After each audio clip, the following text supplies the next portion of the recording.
નમસ્કાર દર્શક મિત્રો, નિશા કોટડા ન્યૂઝ ચેનલમાં આપનું હાર્દિક સ્વાગત છે અને જોઈએ સમાચાર વિગતવાર। ગારિયાધારના વેળાવદર ગામે ગૌરી શંકર દાદા આશ્રમ દ્વારા તળાવ ઊંડું ઉતારવાની કામગીરી હાથ ધરાઈ હતી। આ તળાવ ઊંડું ઉતારવામાં આશ્રમના સ્વયંસેવકો રાત દિવસ કામ કરી રહ્યા છે તે અભિનંદનને પાત્ર છે। ભાવનગર જિલ્લાના ગારિયાધાર તાલુકાના વેળાવદર ગામે જ્યાં પશ્ચિમ દિશા તરફ આવેલ આશ્રમ જે ગૌરી શંકર દાદા આશ્રમથી જાણીતો છે, ત્યાં આવેલ તળાવ જે ગૌરી શંકર દાદા નામથી ઓળખાય છે, ત્યાં છેલ્લા 5 દિવસથી તળાવના તળ ઊંડા ઉતારવામાં આવેલ છે, જેમાં તળાવને 8 થી 10 ફૂટ જેટલું ઊંડું ઉતારવામાં આવ્યું છે, જે રાત દિવસ કામગીરી કરવામાં આવે છે। જેમાં આજુબાજુના વાડી વિસ્તારમાં બોરિંગ અથવા કૂવામાં જે ચોમાસામાં પાણીની સમસ્યા ન બને તે માટે વેળાવદર ગામના માજી ગૃહ પ્રધાન મહેન્દ્રભાઈ ત્રિવેદી જે હાલ ભાવનગર રહે છે તે ગૌરી શંકર દાદાના પૌત્ર થાય છે, તેમના અર્થક પ્રયાસોથી અને આશ્રમના સ્વયંસેવકો દ્વારા આ કામગીરી કરવામાં આવી હતી।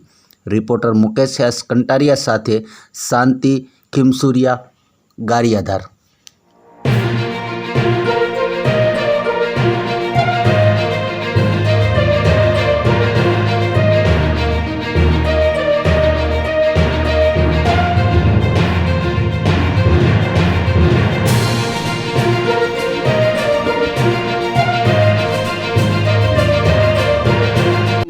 દેવકુભાઈ ખોડાભાઈ ચાંદસુર।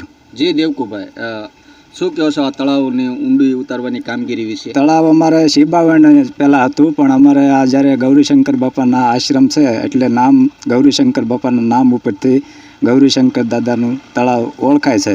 અને મહેન્દ્રભાઈ ત્રિવેદીના ખાસ પ્રયાસથી આ દાદાના જે પૌત્ર છે એણે આમાં ઘણો લાભ લે અને બધા આશ્રમના સેવકો અને 10 ફૂટ ઊંડું કરાવ્યું છે। 5 દિવસથી આ કામ શરૂ છે। જી આપનું નામ? ધનજીભાઈ ખીમસુરિયા। ધનજીભાઈ, આ તમારા ગામમાં જે આ તળાવ ઊંડું ઉતારવાની કામગીરી છેલ્લા 5 દિવસથી હાથ ધરવામાં આવી હતી તે વિશે શું કહો છો? હવે અમારે અહીંયા માનનીય ગૃહપ્રધાન મહેન્દ્રભાઈ ત્રિવેદીના સહયોગથી અને ગૌરીશંકર દાદાના આશ્રમની બાજુમાં જ આ તળાવ આવેલું છે અને એ તળાવ એવી રીતનું છે કે ગામને ગામતળ અને સીમતળ બંનેને યોગ્ય રીતે એ જો પાણી ભરાય તો એ બધાને અનુકૂળ અને ખૂબ લાભદાયક છે।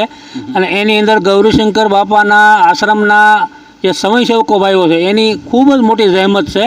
અને અત્યારે આ 5 દિવસથી કામ ચાલુ છે। 5 દિવસથી કામ ચાલુની અંદર એ લોકો જે સ્વયંસેવકો ભાઈઓ છે, દેવકુભાઈ, મનુભાઈ, મધુભાઈ, શંપુભાઈ, એ બધા એટલી બધી આવા ધોમ થકતા 47 ડિગ્રી તાપની અંદર પણ સતત અહીંયા રહીને આપણા ગૌરીશંકર દાદાના તળાવની બાજુમાં આવેલું જે તળાવ છે એ તળાવની અંદર કામગીરી કરી રહ્યા છે અને ખૂબ જ અભિનંદનના પાત્ર છે।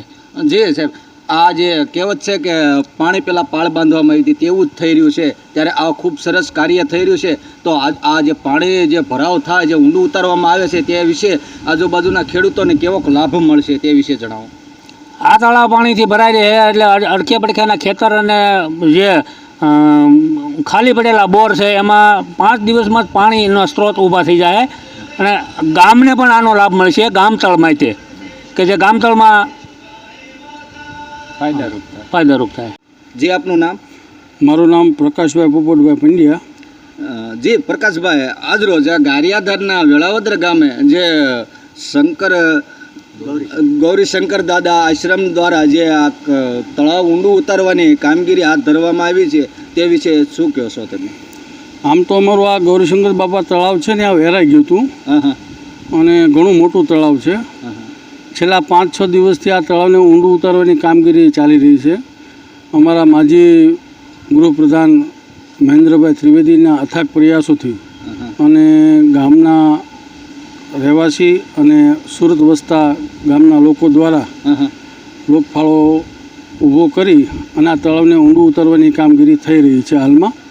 અને આ તળાવની અંદર તળાવને 5-6 ફૂટ ઊંડું લેવું અને તળાવના પાળા મજબૂત કરવા એ કામગીરી છેલ્લા 5 દિવસથી ચાલી રહી છે। અને આ ગૌરીશંકર બાપા આશ્રમના સ્વયંસેવકો સતત આ ભીષણ ગરમીમાં સતત માથે રહી અને આ કામગીરી કરાવી રહ્યા છે। જી, આ તળાવ ઊંડું ઉતારવાની કામગીરીથી આજુબાજુના ખેડૂતોને કેવો લાભ પાણીનો મળે તે વિશે જાણકારી આપો। આ તળાવ ભરાય એટલે આજુબાજુના ખેડૂતોના કૂવામાં, દારમાં લગભગ 5 થી 6 દિવસે પાણી આવતું હોય છે અને એ પાણી લાંબો ટાઈમ ટકતું હોય છે. એટલે આ તળાવની આ જે કામગીરી થઈ રહી છે ને એના બહોળો પ્રમાણમાં લાભ ખેડૂતોને મળી શકે છે.